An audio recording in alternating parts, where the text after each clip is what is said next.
Baik, bismillahirrahmanirrahim. Kita lanjutkan di sesi yang kedua ini. Lanjutan dari aqsamu al-kalam, terutama terkait dengan pembagian al-haqiqah dan contoh-contoh dari al-majaz.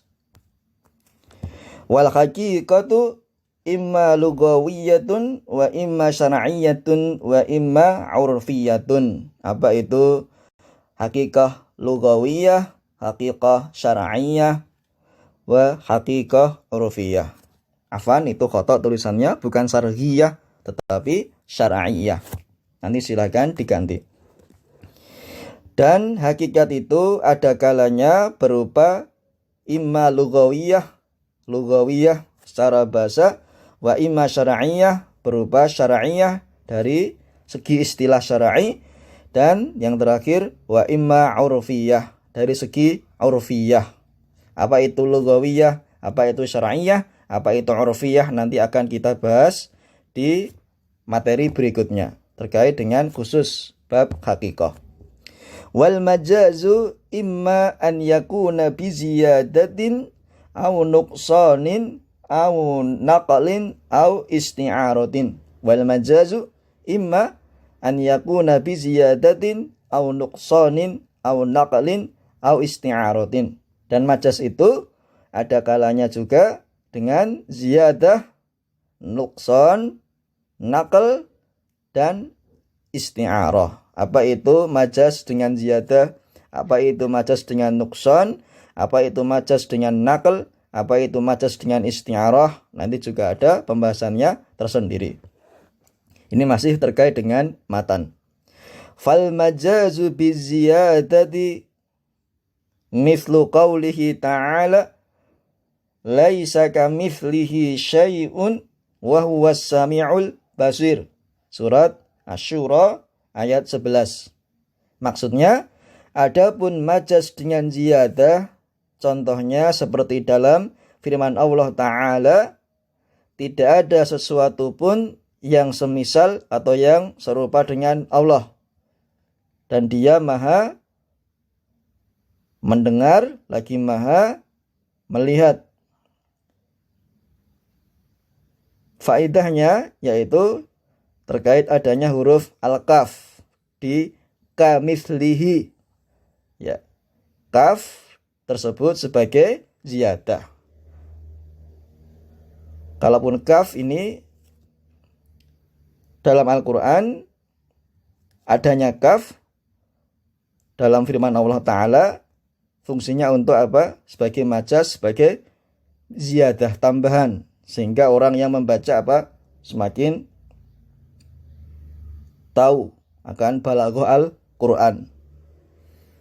Walaupun secara bahasa Arab tersendiri, bukan balaghahnya, laisa mithlihi atau mithlahu syai'un wa huwa sami'ul basir, itu sudah dapat dipahami oleh orang Quraisy waktu dulu. Tapi Allah menambahkan dengan huruf ka, kamitslihi, sebagai bentuk apa? Ziyadah, penarik perhatian. Kemudian wal majazu bin nuqsani mithlu qawlihi ta'ala was'alil qaryata dalam surat Yusuf ayat yang ke-82. Dan majaz dengan nuqsan contohnya seperti dalam firman Allah Ta'ala, dan tanyakanlah pada desa itu. Maksudnya siapa? Penduduk. Kata penduduk di sini sesuai dengan pengertian majaznya an-nuqsan, pengurangan di sini yaitu dikurangi atau tidak disebut. Tapi orang-orang Arab sudah paham. Was'alil qaryata, dan tanyakanlah pada desa itu. Maksudnya siapa? Penduduknya, ahlinya, masyarakatnya, atau orang-orang yang mendiami di desa tersebut. Ini termasuk di antara balaghah, ilmu balaghah di dalam Al-Quran. Kemudian yang ketiga, wal majazu bin naqli ka al-ghaiti fima yakhruju minal insan, Yang ketiga, majaz dengan nakal. Contohnya seperti lafadz al-ghaid. Al-ghaid yang dimaknai atau yang maknanya terkait apa-apa yang keluar dari manusia. Jadi maksudnya al-ghaid di sini sebetulnya bukan al-baul, air kencing, atau tinja misalnya, atau berak. Tapi secara bahasa al-ghaid di sini adalah tempat yang dimana manusia membuang hajatnya. Tapi orang Arab tidak menyukai langsung menyebut dengan BAB atau BAK, tapi dengan al-ghaid. Ditujukan langsung dari tempat untuk membuang hajatnya. Maka di sini maknanya adalah apa-apa yang keluar atau kotoran dari manusia. Itu makna dari al-ghaid. Diambil dari tempat orang tersebut membuang hajat. Lebih nyaman untuk didengar daripada langsung menggunakan kata kencing ataupun berak.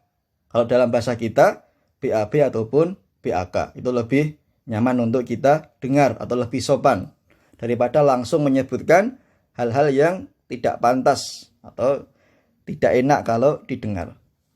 Kemudian yang keempat, wal majazu bil isti'arati. Al majaz bil isti'arah. Ka qaulihi ta'ala jidaron yuridu ayyanqadda. Jidaron yuridu ayyanqadda. Dalam surat Al-Kahfi ayat 77. Majaz dengan isti'arah.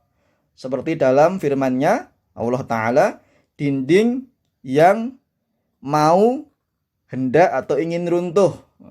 Seolah-olah kata ingin runtuh atau hendak runtuh itu terkait dengan manusia. Kalau dalam bahasa Indonesia namanya majaz personifikasi. Contohnya, bolpoinku atau penaku menari-nari. Air hujan itu melompat-lompat. Seolah-olah seperti majaz personifikasi dalam bahasa kita, bahasa Indonesia. Tapi dalam Al-Quran, karena ini adalah firman Allah Ta'ala yang pasti benar, ada sisi sastranya, balaghahnya. Jidaron yuridu an yanqadda, dinding yang akan roboh. Tidak menggunakan an yaskuta, tidak. Atau di dalam matan atau dalam syarah penjelasannya, dinding yang akan jatuh. Tapi Allah menggunakan makna an yanqad. Nanti dalam bahasa Arab itu jatuh itu ada macam-macam. Jatuh khusus untuk orang, jatuh khusus untuk misalnya binatang, jatuh khusus untuk pepohonan, kemudian jatuh untuk bintang yang ada di langit. Itu sesuai dengan makna dan istilahnya masing-masing. Tetapi di sini dalam Al-Quran Allah Ta'ala lebih memilih menggunakan dengan kata an yanqad. Penjelasannya ai jidaron yuridu an yasquta wa yahwiya. Dinding yang akan roboh. Kalau secara bahasanya lebih tepat kepada kepada manusia.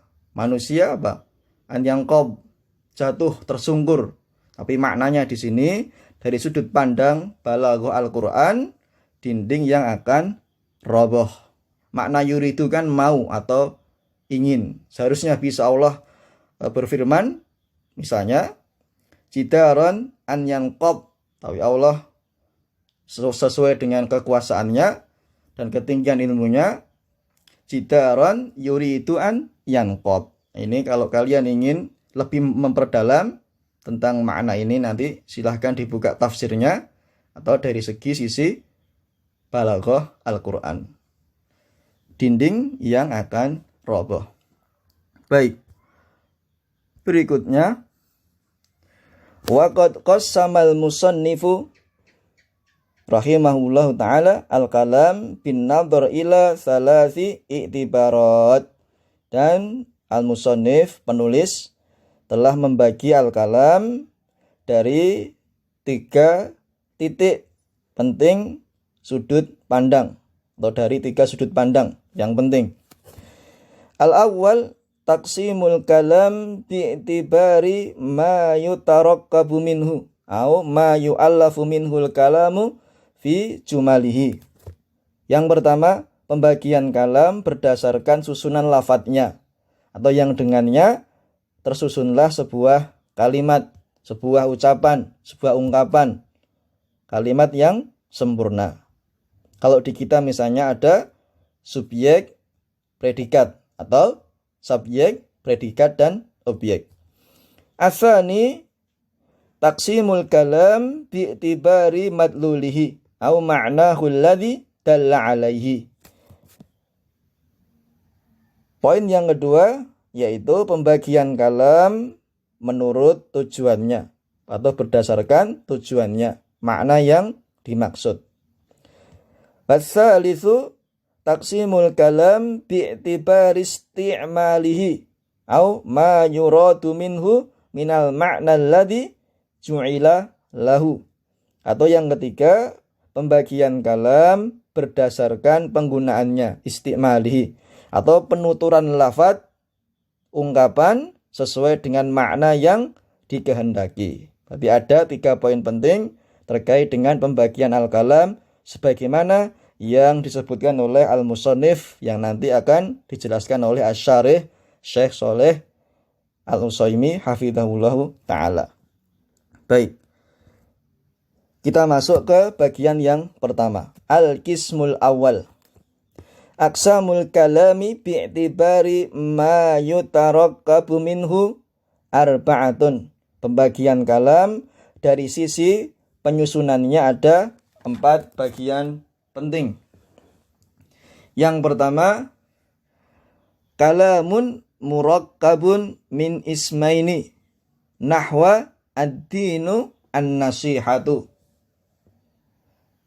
Yang pertama, kalam, ucapan, perkataan yang tersusun atau terdiri dari 2 isim, 2 kata benda. Misalnya ad-dinu an-nasihah, agama itu adalah nasihat. Yang kedua, tsani kalamun murakkabun min fi'lin wa ismin nahwa ja'al haqqu. Yang kedua, kalam yang tersusun atau terdiri dari fi'il, kata kerja, dan isim, kata benda. Misalnya ja'al haqqu, maknanya sudah datang sebuah kebenaran, atau makna yang pas, kebenaran itu sudah tiba, sudah datang. Asalis kalamun murakkabun min harfin wasmin nahwa ya Rabbi.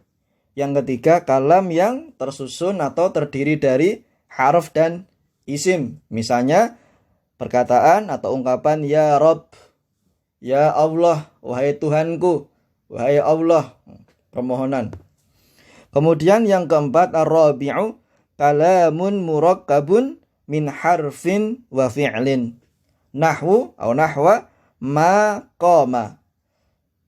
Bagian yang keempat, kalam yang terdiri dari harf dan fi'il. Harf di sini maksudnya secara mudah kata sambung, kata bantu, dan yang lainnya, dan fi'il, kata kerja. Misalnya, afan itu bukan misak, tapi misal, contoh, maqama, dia tidak berdiri. Ma di sini maksudnya adalah penafian, peniadaan, maqama. Kalau qama, dia berdiri. Maqama, dia tidak berdiri. Mirip dengan akal tu, saya sudah makan. Ma akal tu, saya tidak makan atau saya belum makan. Berikutnya, fa aslu tartibil kalam indal arabi, susunan ucapan sesuai dengan sumbernya menurut penuturan orang Arab asli, yaitu yakunu taratan min ismain, isim dan isim, atau al jumlah al ismiyah, Ada kalanya yakunu taratan min ismain, terdiri dari dua isim, atau mungkin bisa disebut dengan jumlah ismiyah, susunan jumlah kalimat secara sempurna. Wa yakunu taratan ukhra min ismin wa fi'lin au fi'lin wasmin. Bainal qausaini al jumlatul fi'liyah.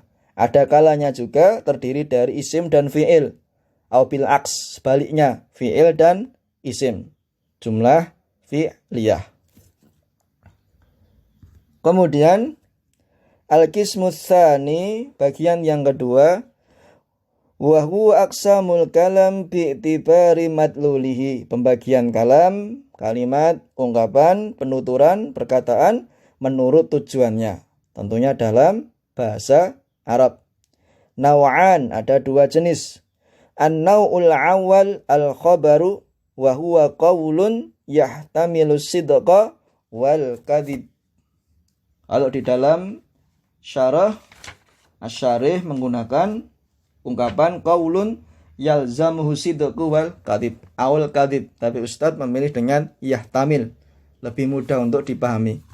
Jenis yang pertama yaitu al-khabar atau khabar, pemberitahuan, argumentasi atau narasi, yaitu ucapan yang bisa benar dan bisa salah karena zatnya, bukan dari penuturnya ya.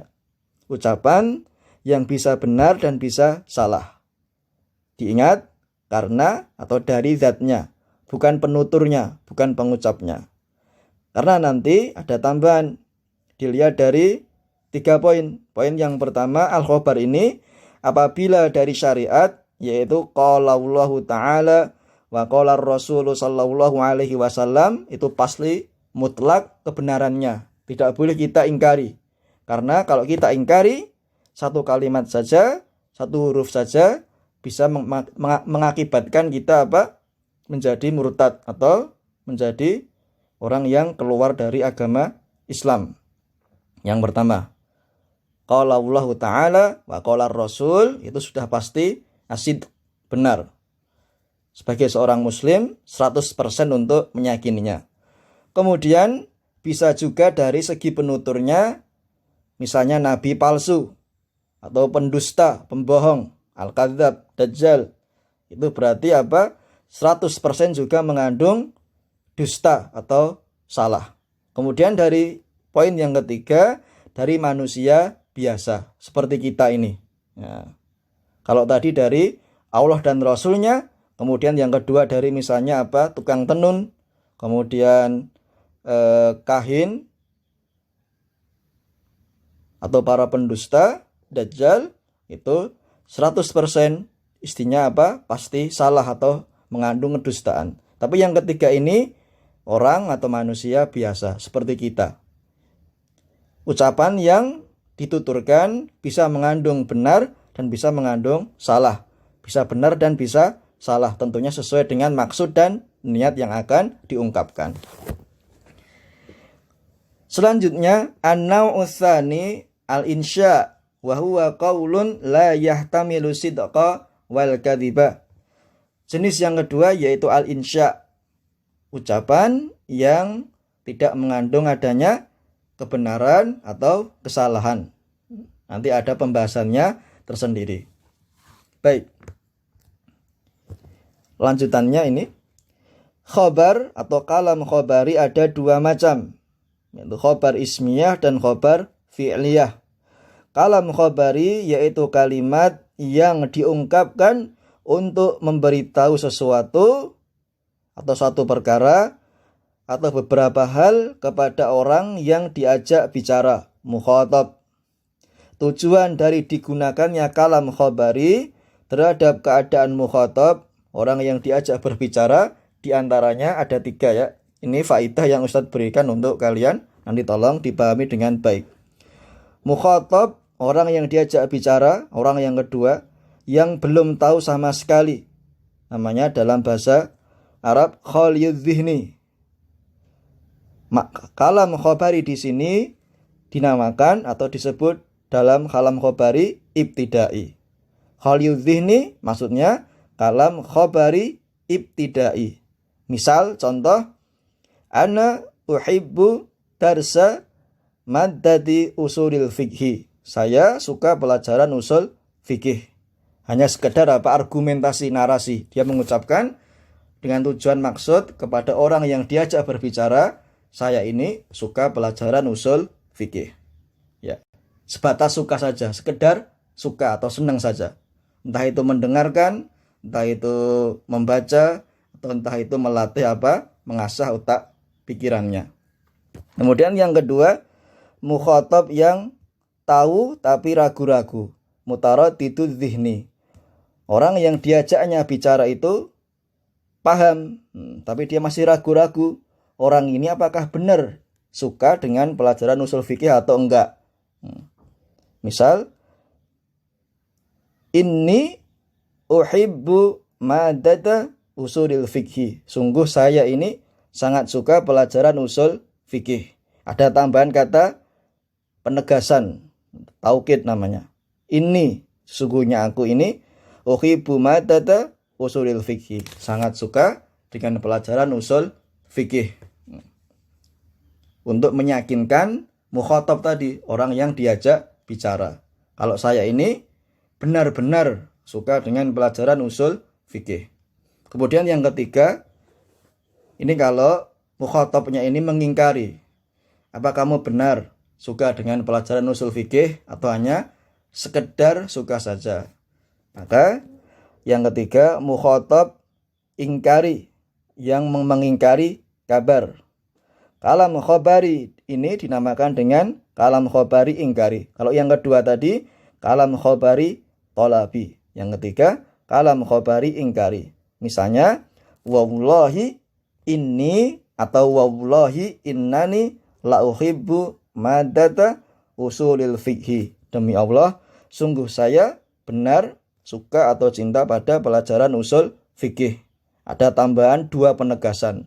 Untuk menegaskan, membuktikan kepada orang yang diajak bicara bahwasannya saya ini atau orang tersebut sungguh demi Allah sumpah benar-benar suka dengan pelajaran usul fikih. Tidak sekedar suka atau yang lainnya, tapi benar-benar berkecimpung atau cinta dengan bidang ilmu usul fikih. Itu tadi tujuan dari kalam khobari ini. Bi'tibar madlulihi. Tapi di bagian yang pertama yaitu al-khobar. Kemudian bagian yang kedua yaitu insya. Adapun insya maka terdiri dari dua jenis, insya tolabi dan insya ghairu tolabi. Insya tolabi terdiri dari 5 poin. Yang pertama, amr. Maknanya adalah perintah. Misalnya dalam Al-Quran, wa aqimus sholah, dan dirikanlah sholat. Yang kedua, nahyu atau an-nahyu, larangan. Misal dalam Al-Quran, ini terjemahan, janganlah kamu berjalan di muka bumi ini dengan sombong. Wala tamshi fil ardi maroha. Kemudian yang ketiga, istifham. Kata tanya, misalnya, tahukah kamu apa itu hawiyah? Tahukah kamu apa itu hawiyah? Dalam surat Al-Qari'ah. Kemudian yang keempat, tamanni, angan-angan kosong. Keinginan atau cita-cita yang tidak bakal terwujud. Misalnya dalam Al-Quran, alangkah baiknya seandainya aku dahulu jadi tanah. Di akhir surat An-Naba. Ya laitani kuntu turoba. Orang-orang kafir dia memiliki angan-angan, tapi angan-angannya bakalan tidak pernah terwujud. Itu namanya tamanni. Seandainya mereka dahulu menjadi tanah saja, tidak menjadi manusia, karena akan menanggung akibat dari perbuatan yang mereka lakukan ketika hidup di dunia dari kekufuran dan kezaliman. Kemudian insya tolabi yang kelima, bagian kelima, nida atau panggilan. Misal, wahai orang-orang yang beriman, bertakwalah kalian. Ya ayyuhalladzina amanut taqullah. Yang B, insya ghairu tolabi. Terdiri dari 4. 4 poin. Yang pertama, ta'ajub, rasa takjub, kekaguman. Misalnya, alangkah indahnya langit itu. Alangkah indahnya pemahaman gunung itu. Yang kedua, azam, merendahkan, mencela. Misal, neraka itu seburuk-buruk tempat kembali. Dalam ayat, wa bi'sal masir, au fa bi'sal masir. Ini untuk apa?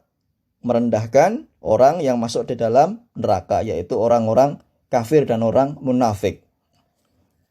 Yang ketiga, al-qasam, yaitu sumpah. Misal dalam Al-Quran, wal asr, demi waktu asar.